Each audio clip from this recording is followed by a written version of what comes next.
بسم الله الرحمن الرحيم. اللهم صل وسلم وبارك على سيدنا محمد وعلى آله وصحبه وسلم. يا رب تكونوا بألف خير وفي تمام الصحة والعافية ودايما في صحة وستر من الرحمن. إن شاء الله النهاردة هعمل معاكم طريقة الرز البسمتي مع الفراخ. زي ما انتوا شايفين قدامكم الرز طالع بيلمع والواحدة بوحديته ومفلفل، لا معجن ولا طالع معايا ناشف.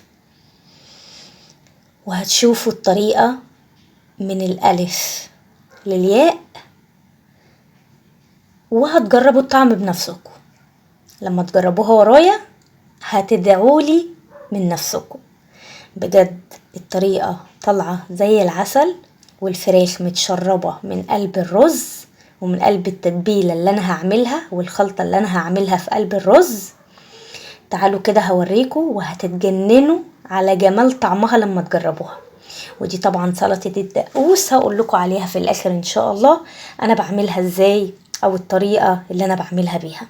تطلع معايا طعمها وهم، بتاكليها مع الرز في حتة تانية خالص.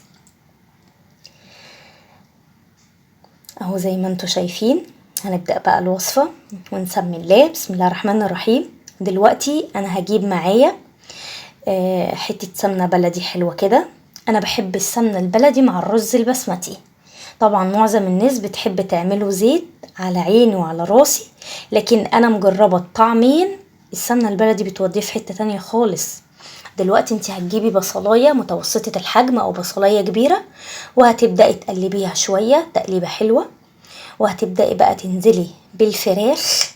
طبعا ما تسلقوهاش، احنا هنعملها كلها ايه، ني في ني.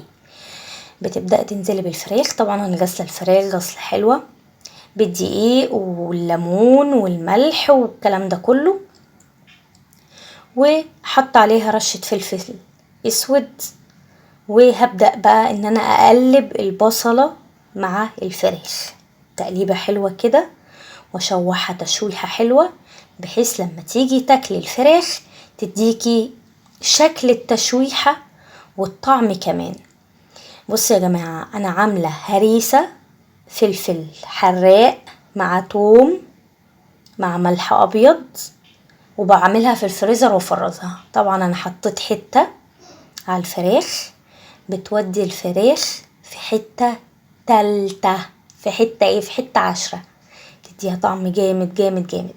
دلوقتي انا نزلت تتبيله او البهارات اللي انا شاريها من عند العطار الخاصه بالكبسه او بالرز البسمتي. تمام، انا حطيتها.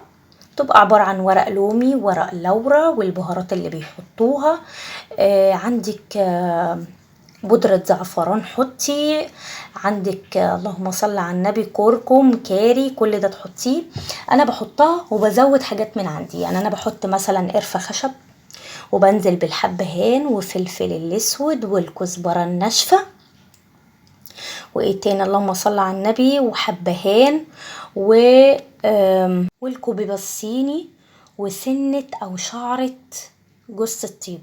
طبعا ما تكتروش جوز الطيب عشان ما ينفعش في الاكل، بتبقى بتدي نكهة عالية مش حلوة وهي حرام، يعني كترها حرام. تمام، حطي زي ما قلتلك. وكمان انا نزلت بمرقة وحبهان، التوابل اللي عندك حطيها، وسنة كمون. حطي زي ما بقولك. هتجربي هتوديلك الطعم في حتة تانية خالص. طبعا انا نزلت بمعجون طماطم الاكياس اللي هي بتتباع، وبتفضلي تقلبي. مش حابة يعني مثلا الرز البسمتي يبقى لونه غامق قوي او تحس ان الطعم تقيل شوية، عايزة تحطي معلقة واحدة براحتك، لكن انا بنزل بكيس المعجون طعمها جميل قوي قوي قوي ومناسبة. فهبدأ اقلب كل ده مع بعضه زي ما انتوا شايفين.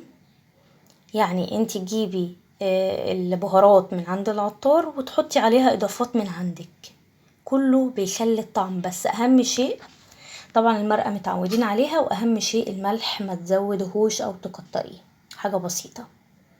طبعا انا نزلت بمعلقة ملح صغيرة، ومع التقليب ومع الحاجات اللي انت بتعمليها دوقي الطعم علشان تعرفي معيار الملح اللي انت حطيتيه ما تكتريهوش او تقلليه، يطلع معاكي مظبوط بالشعرة. دلوقتي انا بدأت ان انا اقلب كله مع بعضه، كل البهارات مع بعضها. وما تنسيش الكاري والكركم، الكاري طبعا بيدي نكهة الفراخ فما تنسوهوش. وحطيت طماطمايه متقطعة معاها. كل ده اعمليه في قلب بعضه، وهتشوفي في النهاية طعم تهيألي انت ما جربتهوش قبل كده. مش بشكر في نفسي، لكن واثقة في الطريقة اللي انا عملتها. وانا ما بحبش اعمل حاجة على اليوتيوب وانزلها لما اكون مجرباها وواثقة فيها 100%. انا دلوقتي نزلت بمية مغلية. انزلي، انا حطيت بستكفي بواحدة ليمون اللومي المجفف، واحدة بس كفاية عشان ما تمززش الطعم، هي حلوة قوي واحدة. نزلت بمية مش كتير، يا دوب تغطي كده يعني وش الفراخ. وطبعا انا هسيب الفراخ تغلي مع بعضها بحيث ان هي تستوي. يعني قبل ما تحطي الرز خليها كده حوالي 3/4 سوا. طبعا انتي هتشوفي بايدك وتجسيها والكلام ده كله. وطبعا يفضل ويستحسن ان انتي تحطي المية مغلية عشان تغلي بسرعة معاكي والدنيا تخلص معاكي بسرعة. ما تحطيش مية من الحنفية، لا. دايما لما تحبي تعملي مثلا فراخ، لحمة، الكلام ده كله، بتنزلي بمية مغلية بعد ما بتشوحي، سواء البط، اللحمة، الفراخ، زي ما انتي عاملة، بتنزلي عليهم بمية مغلية. طبعا انا منقعه الرز البسمتي حوالي نص ساعة، غسلته الاول كذا غسلة تحت المية، وبعد كده سبته حوالي نص ساعة. طبعا الفراخ خدت معايا حوالي 3/4 سوا. بدأت ان انا بقى انزل بالرز البسمتي. هتخلي النار عالية عادي جدا وتفضلي تقلبي في الرز زي ما انتوا شايفين مع الفراخ. يا جماعة الفراخ لما بتتعمل في قلب الرز يا نهار ابيض على طعمها، بتتنكه بطعم الرز البسمتي وبالأطعمة اللي انتي حطوها، بتوديها في حتة تانية. لحد دلوقتي انا معلية النار وبقول لكم شوية كده وهوطي عليها لما تتشرب شوية. تمام، بتفضلي كده تقلبي في الرز مع قلب الفراخ لحد ما تحسي ان المية بدأت تتشرب معاكي جامد. بتبدأي بقى ان انت توطي على الحلة او على ايا كان انت بتعملي في ايه، وبتسيبيها على النار بقى مع نفسها، وبتشوفيها من وقت للتاني. طبعا انت بتحددي نسبة الملح اللي انت بتحطيها قبل ما تحطي الرز البسمتي، وعلى اساس ده انت بتحطي الرز. تمام. طبعا الرز البسمتي انواع وانواع، والحاجة المناسبة او المتاحة معاكي انت بتشتريها. كده الرز ميته اتشربت، فانا هوطي عليها. والطريقة كمان خلصت معايا، والطعم والله العظيم ماما قالت لي هو احنا النهاردة قاعدين في مطعم ولا ايه، وعجبهم الطعم جدا جدا.